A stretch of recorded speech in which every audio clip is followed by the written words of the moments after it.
and a far cry from its true origins. To see for myself where it all came from, I'm on a real working cattle ranch in Arizona, learning the ropes from Danny St. Clair. And now I've got to stop doing this for a start, haven't I? He's lived and worked on ranches all his life. You happy? Are you happy? Yeah, I'm happy. I'm on a horse. Good. That's what we want. Today, Danny's challenge is to teach me the ways of the cowboy, starting with a spot of herding. Oh, we've got some cows here. Yes. The key thing is to move cattle at their own pace. You start putting too much pressure, they'll get excited and lose sight of where they're supposed to be going. They worry about an escape more than where they're going. Come back here, Martin, and push these. I can't think of any better way to do this. Like the mounted police in Manchester, it's a job that still works best on horseback. I'd say you get on the horse and get the hat on, it's very easy to feel like a cowboy. It helps to have some cows too, but that's good fun. Do you ever ask yourself why they let us sit on their backs? My personal feelings, I think they really want to be social animals, and they like humans. They want to be close to humans. Really? Yeah. Why is that? Could we offer some protection from the I think so. I think they come to us for protection. You take a horse that's never been trained and never been handled much. If something frightens it, it seems like they go to somebody for safety if there's no other horses around. Really? Once all the cattle are safely penned, Danny decides to teach me something a little more challenging. Well, Martin, the next thing we're going to do is it's called team penning. And basic idea is to take a herd of small cattle like we have here today, cut one cow out, pick a cow out, and bring her up to the other side of the arena and put her into a smaller pen. And we're going to have you do that today. Right. Okay. So you ready to? Well, yeah, that's the explanation over, is it? Yeah. That's all the instructions we get. As we get into it, I'll explain some more to you. But seems simple enough at first.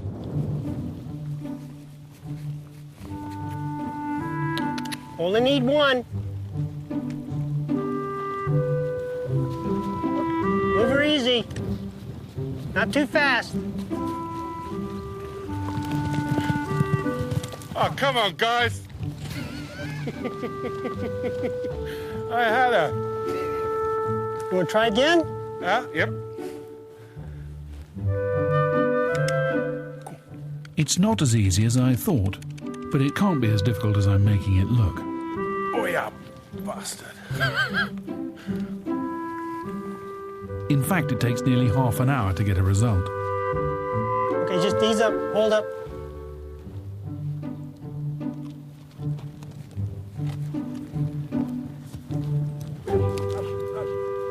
She's in. But it's thoroughly rewarding. I really enjoyed that. Yeah. It's whenever you've got something to do, you forget about the riding, don't you? You just get on with the job. That's the main idea. Yeah. There's time for one more test. Wrangler Butch Sliker tries to teach me how to lasso. It's fiddly, isn't it? I caught myself. Hey. Okay.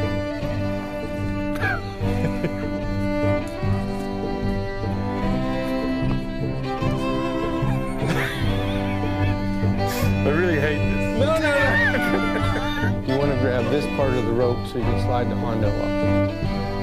But you can let it lay back there. You get the right rope. Stupid cowboy game. No.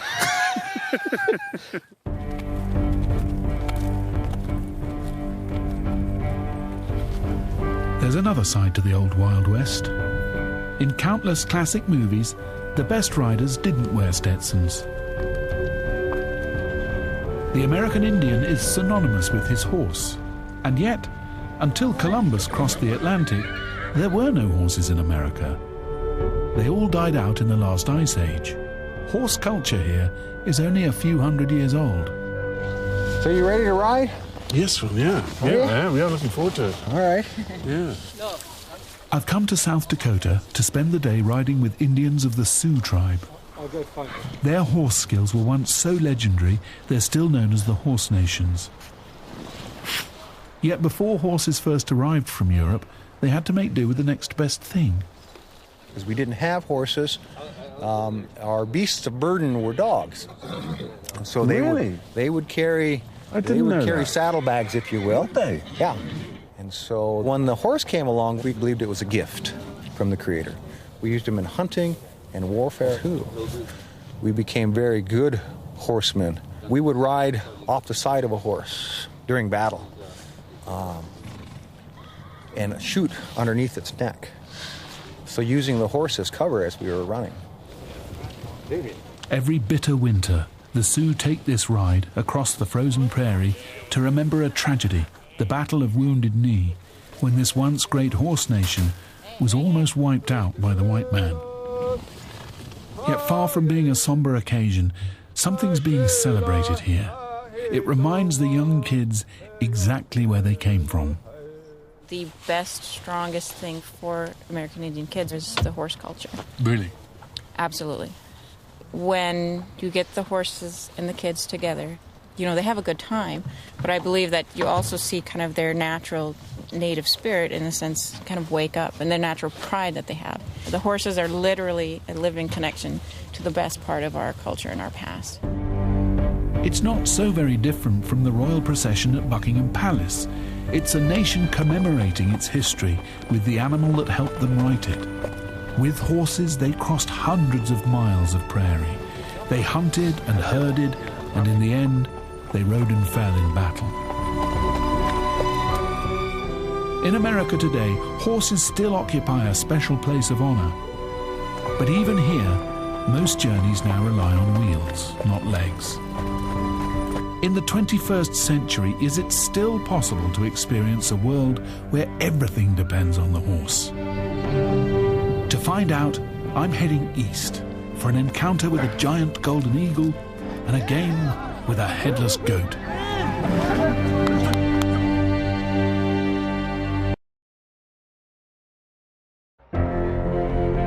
A medieval race reenacted. A royal tradition kept alive. A horse nation's glorious past remembered.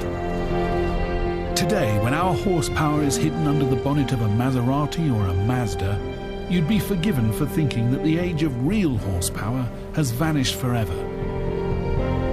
Is there anywhere left today where people's lives still depend completely on the horse?